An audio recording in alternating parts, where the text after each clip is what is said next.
విష్ణుప్రయాగ. ఈరోజు విష్ణుప్రయాగ ఇక్కడ ఒక నది, అక్కడ ఒక నది. చూడండి, తెల్లగా ఉన్న నది ధవళగంగ, ఇది అలకనంద.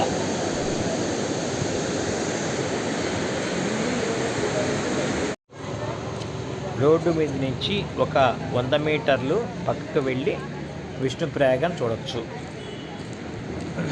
ఇది ఉత్తరాఖండ్లోని చమోలి జిల్లాలో ఉంటుంది.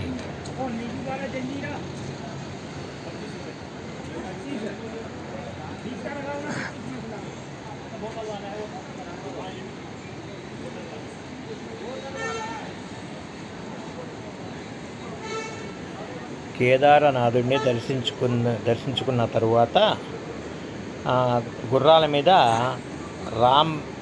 గౌరీకుండ్ అనేటువంటి ప్రాంతానికి చేరుకున్నాము. ఇది కేదార్నాథ్ దేవాలయము.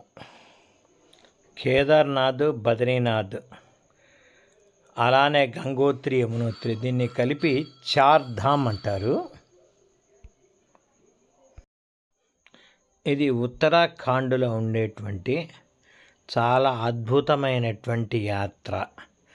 ప్రకృతి సహజసిద్ధమైనటువంటి ఆ సోయగాల మధ్య చేసే యాత్రని ప్రతి హిందువు కనీసం ఒకసారైనా చేయాలనుకుంటాడు. ఒకసారి చేసిన తర్వాత అర్థమవుతుంది మళ్ళీ మళ్ళీ వెళ్ళాలి అని. ఎందుకంటే అక్కడి సుందర దృశ్యాలు మనల్ని అలా హత్తుకుంటాయి. చూడండి, పైనుంచి వస్తున్నటువంటి నీళ్లు చల్లబడిపోయి ఐసుగా మారిపోయింది. ఈ ఐసు గడ్డల మీద కూడా మనము ప్రయాణిస్తాం. అంటే వాస్తవంగా సమ్మర్లో కొన్ని సీజన్లలో తప్ప వింటర్లో అసలు రాలేం. ఎందుకనంటే పూర్తిగా మంచుతో గడ్డగట్టేస్తుంది. కాబట్టి ఈ ప్రాంతం రావాలంటే కూడా కష్టము. ముఖ్యంగా కేదార్నాథ్ దేవాలయాన్ని 6 నెలలు మూసేస్తారు. అలానే బద్రీనాథ్లో విగ్రహాలను తీసుకొచ్చి జోషిమఠ్ అనేటువంటి ప్రాంతంలో ఉంచి నిత్య పూజలు నిర్వహిస్తారు. చూడండి, అక్కడ తెల్లగా కనబడుతున్నది ఐస్. అది అంటే నీటి యొక్క ఆ ప్రవాహంలో ఆ చల్లదనానికి ఐస్గా మారిపోయింది. ఇంతటి చల్లటి వాతావరణంలో ప్రయాణం చేస్తూ ఆ దేవుడి దర్శనానికి పోవడం అంటే ఇది ఏదో జన్మలో చేసుకున్నటువంటి పుణ్య ఫలితం. చాలా సుందరంగా ఉంటుంది.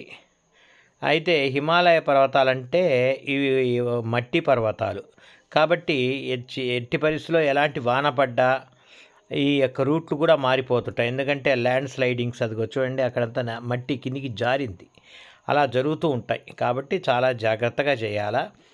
ముఖ్యంగా మే, జూన్, జూలైలో అడ్వాంటేజ్ ఉంటుంది.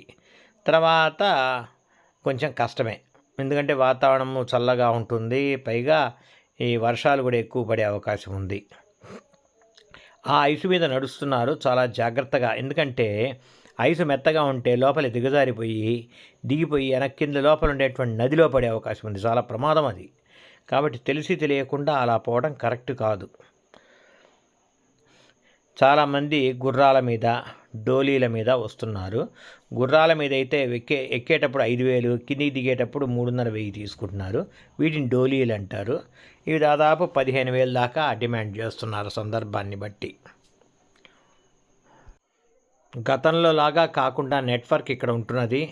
పైగా దారి పొడవునా ఇలాంటి నిర్మాణాలు ఉండి మనకు ఎక్కడైనా చీకటి పడితే అక్కడే షెల్టర్ తీసుకునే అవకాశం కూడా ఉంది. పర్వాలే, ఎక్కడ కూడా మనకు ఎలాంటి ఇబ్బంది ఏమి ఉండదు, మోసాలు ఏమి జరగవు.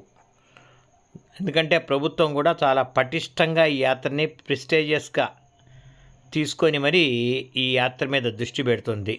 తరచుగా సెక్యూరిటీ ఉంటుంది కాబట్టి మనకు ఎలాంటి భయం లేకుండా ఈ యాత్ర చేయవచ్చు. ముఖ్యంగా ఆడవాళ్ళు కూడా చూడండి నిర్భయంగా ఎలా వస్తున్నారో. కారణం ఏంటంటే ఇక్కడ పటిష్టమైనటువంటి రక్షణ వ్యవస్థ ఉంది. అయితే ఇక్కడ మనం భయపడాల్సింది ప్రకృతి శక్తుల పరంగానే.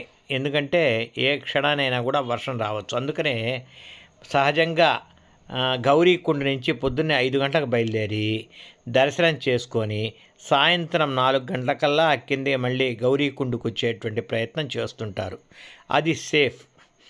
లేకుంటే అలా కాకుండా ఆలస్యంగా బయలుదేరితే మధ్యలో వర్షం కనుక పట్టడం మొదలైందంటే ఆ వాతావరణానికి తట్టుకోవడం చాలా కష్టంగా ఉంటుంది. తప్పనిసరిగా రెయిన్ కోటు, షూస్ తప్పనిసరిగా ఉండాలి. చలికి ఆగేటువంటి స్వెటర్ తప్పనిసరి. ఎట్టి పరిస్థితిలో కూడా గుడ్డలు తడవకుండా చూసుకోవాలి, ఎందుకంటే గుడ్డలు తడిసాయంటే చాలా ఇబ్బందిగా ఉంటుంది. ఎక్కడ కూడా మనము భయపడాల్సిన అవసరం అయితే లేదు, ఎందుకంటే అన్ని చోట్ల కూడా పూర్తి స్థాయి రక్షణ చర్యలు ఉన్నాయి. అక్కడక్కడ టెంట్లు ఉన్నాయి, మనం ఆ టెంట్లలో పోయి రెస్ట్ తీసుకోవచ్చు.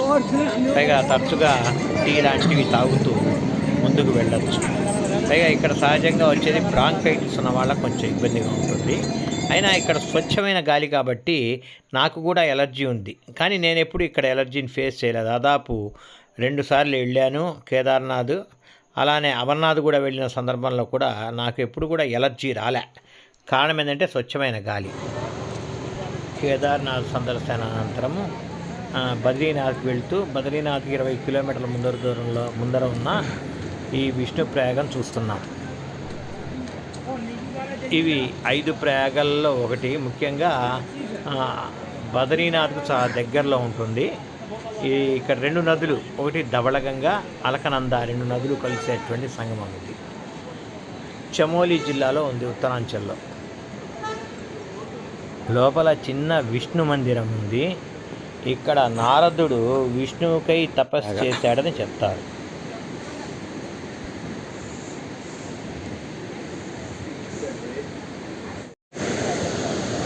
ఇక్కడ ఒక నది, అక్కడ ఒక నది. చూడండి, తెల్లగా కనబడుతున్నది ధవళగంగ, రెండోది అలకనంద నది. ఇక్కడ నారద మహర్షి విష్ణువుని ఉద్దేశించి తపస్సు చేశాడు అని చెప్తున్నారు.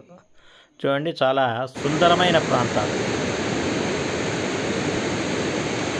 మీకు ఈ వీడియో నచ్చితే లైక్ చేయండి, షేర్ చేయండి, సబ్స్క్రైబ్ చేయండి. జై హింద్.